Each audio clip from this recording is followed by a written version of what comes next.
بسم اللہ الرحمن الرحیم۔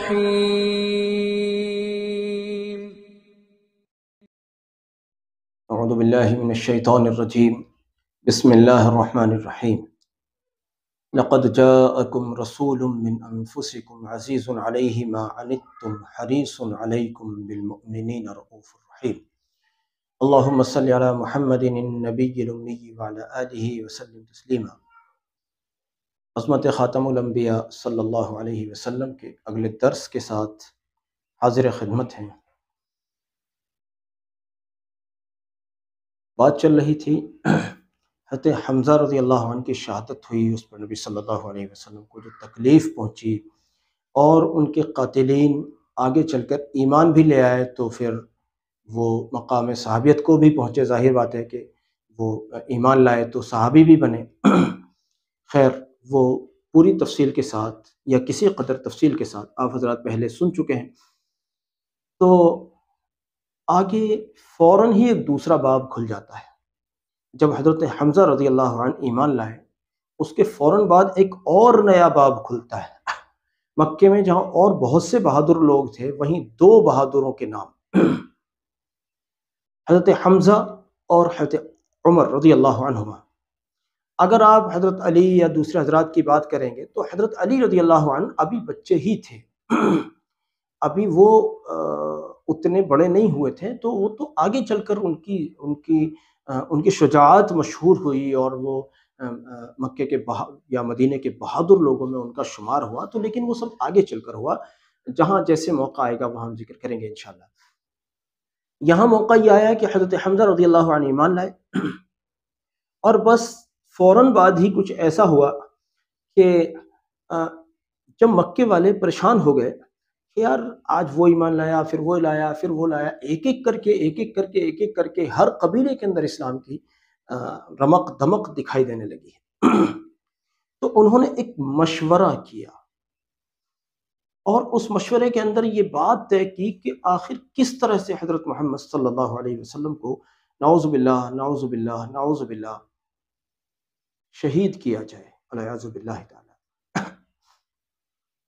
اب مسئلہ یہ تھا کہ جو نبی علیہ السلام کی شہادت کے لیے ان پر حملہ آور ہوگا تو بنی ہاشم پھر اس کو نہیں چھوڑیں گے۔ تو کوئی تیار ایسے نہیں ہو سکتا تھا، وہاں قتل کا بدلہ قتل تھا، قاتل کو بھی بدلے میں قتل کیا جاتا تھا۔ تو اب کوئی اس طرح سے تو حملہ کر نہیں سکتا، لیکن مشورہ ہو رہا تھا کہ آخر کون بہادر ایسا کام کرے۔ کوئی تیار نہیں ہو رہا تھا، تو حضرت عمر رضی اللہ عنہ جو ابھی ایمان نہیں لائے تھے وہ کھڑے ہوئے، اور چونکہ وہ بڑے پہلوان تھے، بڑے بہادر لوگوں میں ان کا شمار ہوتا تھا مکے کے، تو انہوں نے کہا کہ نعوذ باللہ نعوذ باللہ نعوذ باللہ، اس کام کے لیے انہوں نے اپنے آپ کو پیش کیا۔ اب لوگوں نے کہا ہاں عمر ابن الخطاب اس کام کو آپ ہی کر سکتے ہیں۔ بھائی ظاہر ہے اتنا بڑا پہلوان، اتنا بڑا بہادر، کہ بھئی آپ ہی کر سکتے ہیں۔ حضرت عمر رضی اللہ عنہ ننگی تلوار لے کر نبی صلی اللہ علیہ وسلم کی طرف جا رہے تھے۔ اچھا، نبی صلی اللہ علیہ وسلم جہاں ہوتے تھے وہاں میں اور جہاں یہ مشورہ ہوتا تھا اس میں بہت دوری نہیں تھی، یہ سارا مشورہ دار الندوہ میں ہوتا تھا، یا پھر مطاف میں ان کی چوکڑیاں جمتی تھیں، جو خانہ کعبہ کے گرد جہاں آج طواف کیا جاتا ہے وہ مطاف ہے، تو ان جگہوں پر ان کی چوکڑیاں جمتی تھیں، ان کے مشورے ہوتے تھے۔ اور نبی صلی اللہ علیہ وسلم کی جو تربیت گاہ تھی، نبی صلی اللہ علیہ وسلم کا جو جمع ہونے کی جو جگہ تھی وہ دار ارقم تھی۔ دار ارقم صفا پہاڑی کے دامن میں ایک غار تھا، ایک درہ تھا یا ایک گھر تھا حضرت ارقم رضی اللہ عنہ۔ تو اب وہاں مطاف سے لے کر اور صفا تک آنے میں کتنی دیر لگتی ہے؟ آج آپ پہلے اوپر چڑھتے ہیں، پھر نیچے اترتے ہیں، اوپر چڑھنا نیچے اترنا وغیرہ کر کے بھی آپ 5 منٹ میں آ جائیں گے۔ اور اس وقت یہ تھا اوپر نیچے تو جانا ہی نہیں، نہ کہیں زینہ چڑھنا نہ کہیں نیچے اترنا، وہاں تو کھلا ہے، بس سامنے پہاڑ ہے، اور پہاڑ کی غار میں وہ مقام ہے جہاں نبی علیہ الصلوۃ والسلام تشریف رکھتے ہیں، تو کتنی دیر لگتی ہے؟ حضرت عمر رضی اللہ عنہ وہاں سے روانہ ہوتے ہیں، راستے میں ایک صحابی ملتے ہیں، ان صحابی نے تھوڑا سا بھانپ لیا حضرت عمر کو کہ عمر کیا بات ہے، تیور بدلے ہوئے ہیں، کہاں جا رہے ہو؟ انہوں نے نعوذ باللہ نبی صلی اللہ علیہ وسلم کے لیے اپنے تیور دکھائے اور کہا کہ نبی محمد صلی اللہ علیہ وسلم کے پاس جا رہا ہوں۔ ظاہر ہے کہ کسی اچھے ارادے سے تو نہیں جا رہے تھے۔ وہ صحابی جنہوں نے ان کو روکا تھا، ٹوکا تھا، انہوں نے کچھ چاہا کہ کچھ مہلت مل جائے تاکہ کسی طرح سے ایسا ہو جائے کہ ان کو یہیں روک دیا جائے، الجھا دیا جائے، اور نبی صلی اللہ علیہ وسلم کو آگاہی کر دی جائے کسی طرح کہ وہ تھوڑا محتاط ہو جائیں، احتیاط برت لیں۔ اب انہوں نے اس طرح سے کہا کہ بھئی محمد صلی اللہ علیہ وسلم کو تو بعد میں دیکھنا، پہلے اپنے گھر کی خبر لے لو۔ کہ کیا مطلب؟ کہ آپ کی بہن اور آپ کی بہنوں ہی مسلمان ہو گئے۔ اب تو عمر کا پارا ہی ہائی ہو گیا، یہ کیا ہوا؟ جس اسلام کو مٹانے چلے وہ اسلام گھر میں بیٹھا ہوا ہے، اور یہی حال تھا، یہی حال تھا۔ اور میں بتاؤں آپ کو، ہر دور میں یہی حال رہا ہے، اسلام دشمنوں کے گھروں میں ہی اسلام نظر آتا ہے، چاہے انہیں پتہ نہ ہو، لیکن کہیں نہ کہیں کسی نہ کسی صورت ان کے گھروں میں ہی اسلام نظر آتا ہے۔ ان کا کوئی نہ کوئی بچہ، کوئی نہ کوئی گھر کا فرد اسلام سے اتنا مانوس ہوتا ہے کہ پتہ چلا کہ گھر کے افراد تو دشمنی برت رہے ہیں اسلام اور مسلمانوں سے، اور اسی گھر میں کوئی ایسی شمع بھی روشن ہے کہ وہ اسلام کے بغیر اپنا گزارا ہی نہیں سمجھتے۔ حضرت عمر رضی اللہ عنہ کو کہا گیا کہ اپنی بہن اور بہنوئی کی خبر لو، وہ تو ادھر متوجہ ہوئے کہ لو پہلے ان سے نمٹتا ہوں، محمد صلی اللہ علیہ وسلم کی طرف نعوذ باللہ بعد میں جاتا ہوں۔ ان کو ادھر لگایا، اور یہ جو صحابی ملے تھے یہ جلدی سے ان سے فارغ ہو کر جلدی سے دار ارقم کی طرف متوجہ ہوئے تاکہ نبی صلی اللہ علیہ وسلم کو خبر دی جائے، اور انہوں نے نبی صلی اللہ علیہ وسلم کو آگاہ کر دیا۔ اب جب حضرت عمر اپنے گھر پہنچے ہیں، یعنی اپنی بہن کے گھر پہنچے ہیں، تو وہ اس وقت میں وہاں قرآن کا درس چل رہا تھا، یہ لوگ قرآن کو سیکھتے سکھاتے تھے۔ اب وہ آواز دروازے کے باہر عمر نے سن لی۔ اب جب دستک ہوئی اور پتہ چلا کہ کوئی آیا ہے، یا یہ اندازہ ہوا کہ عمر آئے ہیں، تو انہوں نے جلدی سے جو ہے اپنا جو کام تھا وہ ختم کر دیا۔ لیکن بعض حضرات نے لکھا ہے کہ جو مصحف شریف اس وقت، ظاہر بات ہے اس وقت مصحف اس طرح سے تو نہیں تھا جیسے آج کتاب کی شکل میں قرآن شریف آپ کے سامنے ہوتا ہے، ایسے تو نہیں تھا۔ اس وقت تو یہ تھا کہ کوئی چمڑے کی کھال، کوئی چمڑا، کوئی کھال یا کوئی چمڑا، کوئی پتا، کوئی پتھر، کوئی لکڑی، اور یا کوئی کاغذ بائی دے مل گیا، اس پر کوئی چند آیتیں لکھی ہوئی ہیں یا کوئی آیت لکھی ہوئی ہے، اس کو پڑھا جا رہا ہے، اس کو سیکھا جا رہا ہے، اس کے متعلق احکام کو سیکھا جا رہا ہے۔ آج کیا ہوتا ہے، مصحف شریف تو بڑی خوبصورت خوبصورت جلدوں میں ہمارے ہاں موجود ہے، لیکن اگر ہمارے ہاں قرآن کو پڑھا بھی جاتا ہے تو اس کے الفاظ پر تو ٹناٹن والی محنت ہوتی ہے کہ الف بھی نہیں نکل رہا ہے تو با کا سبق نہیں ملے گا جب تک الف نہیں نکلے گا۔ یہ تجوید اور مخارج پر تو بھرپور محنت ہے، لیکن قرآن سمجھنا، معاف کرے اللہ، وہ قرآن سمجھنے والوں کے کو بھی کے یہاں بھی ٹوٹا ہی ہوتا ہے، بس ان کے یہاں بھی ٹوٹا ہی ہوتا ہے۔ لیکن ان کے یہاں ایسا نہیں تھا، ان کے یہاں یہ نہیں ہے کہ صاحب قرآن تو ہماری زبان ہے بس آپ سنا دو اور ہم سمجھ لیں، نہیں، اس کے متعلق جو بھی احکامات ہوتے تھے، جو بھی کچھ ہوتا تھا، ان سب کو بھی سمجھتے تھے اور سیکھتے تھے، چاہے اس میں کتنا بھی وقت لگتا تھا۔ تو ایک اور صحابی اندر بطور مدرس کے یا بطور معلم کے ان کو سکھانے والے وہاں بیٹھے ہوئے تھے۔ جب پتہ چلا کہ عمر آئے ہیں تو وہ جلدی سے چھپ گئے۔ اب عمر رضی اللہ عنہ نے اندر داخل ہو کر کہا کیا کر رہے تھے؟ کہ نہیں کچھ نہیں کر رہے تھے، ایسے ہی بس اپنے، کہ نہیں، چونکہ کانوں میں تو آواز پڑ چکی تھی۔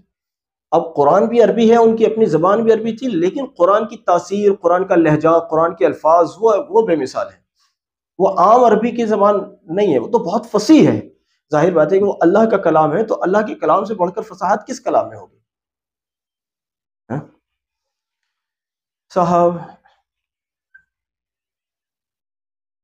انہوں نے اپنی بہن کو اور اپنے بہنوئی کو خوب مارا، یہاں تک کہ ان کو لہو لہان کر دیا.